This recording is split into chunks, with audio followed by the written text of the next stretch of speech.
Take a moment and reflect on all of the times you have been to the zoo. What animals did you see? Were you scared? Did you get to see your favorite animal? Perhaps, did you think about what happens at the zoo during the off season when the zoo is closed to the public? Well, prior to this experience, I had the slightest idea of what happens behind the scenes, or even thought about what could happen when it is closed.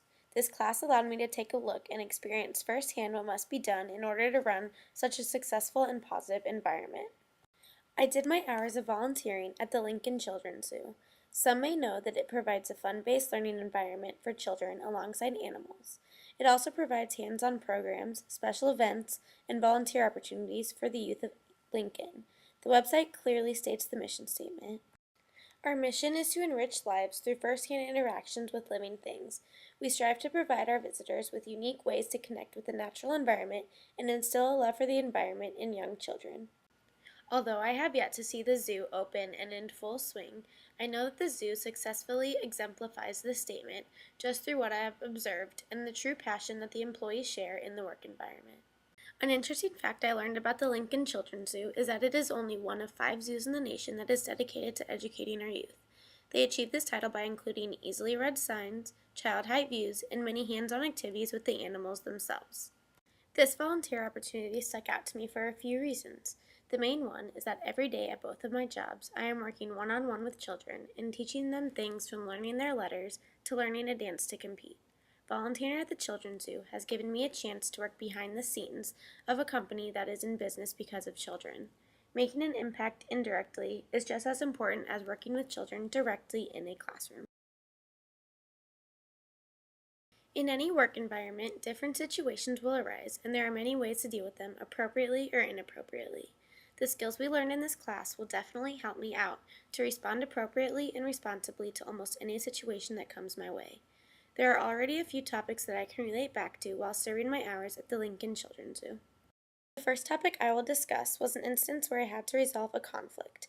I was making a map of the bricks that are laid out at the butterfly pavilion, and Kelsey had given me a camera to use. There are 8 different sections to the map, so I began by taking pictures of each individual section, and was then directed to upload them to the computer, followed by making an Excel document of each section. After uploading them, I became a bit frustrated because I wasn't able to read the bricks very clearly. Kelsey was in a meeting, so I took it upon myself to take my laptop out to the butterfly pavilion and type out one by one what each brick said. Although it was a hot day and took quite some time, I successfully made the Excel sheet with the accurate readings on the bricks. I was able to use the conflict development cycle from our book and show Kelsey that I was able to resolve this conflict without her help, which in turn she was very appreciative of. Another area that we went over in class that I have put into use is time management. I have been very aware of managing my time because I am only at the zoo for about 2 to 3 hours per visit. I try to get things done quickly as well as accurately so that I don't make a mistake and cause problems in the future. For example, while I am filing, if I were to put a receipt in the wrong folder of a business's donation, it could cause stress at a later point in time if they needed to find it.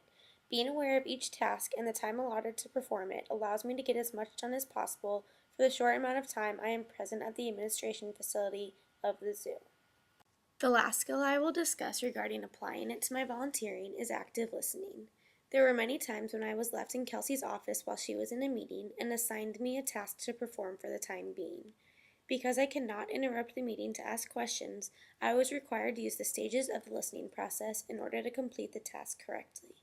By hearing her requests, focusing on the message she was giving, comprehending and interpreting the steps, analyzing and evaluating them, responding and remembering, I was able to perform the job to the best of my ability.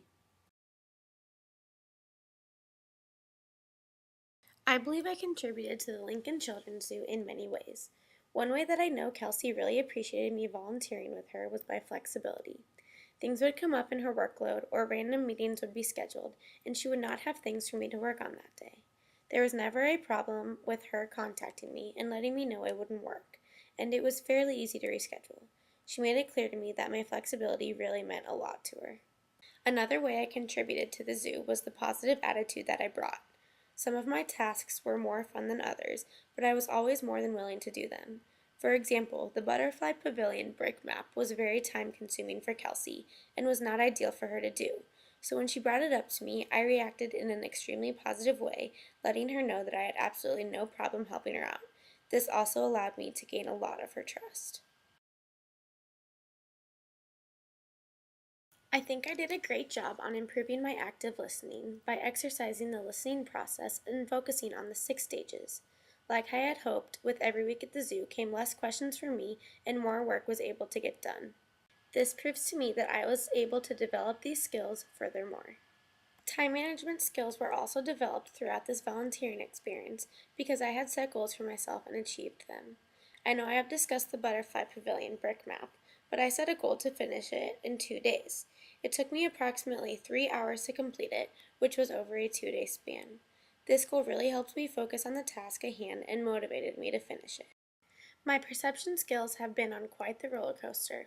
I think the method in which allowed them to take this toll was my ability to keep an open mind. Coming in, I kind of thought that administration wouldn't have much to do during the off season. Boy, was I wrong. Donations are still pouring in, events are to be planned. There was not a dull moment when I was putting in my hours at the zoo.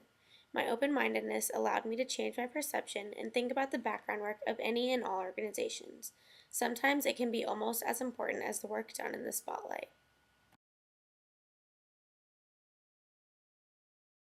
I can say that this project in no way, shape, or form affected the people I worked with or myself in any sort of negative way.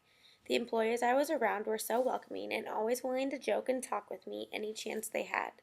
I only have positive things to say about my volunteering project, and I completely respect the work that these people do in order to educate the youth of Lincoln and surrounding areas.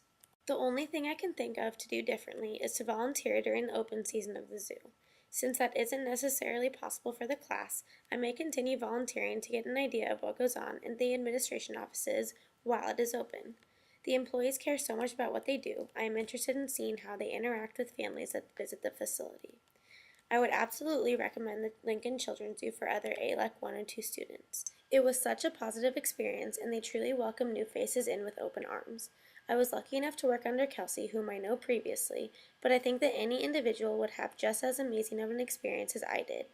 Seeing the animals didn't hurt either.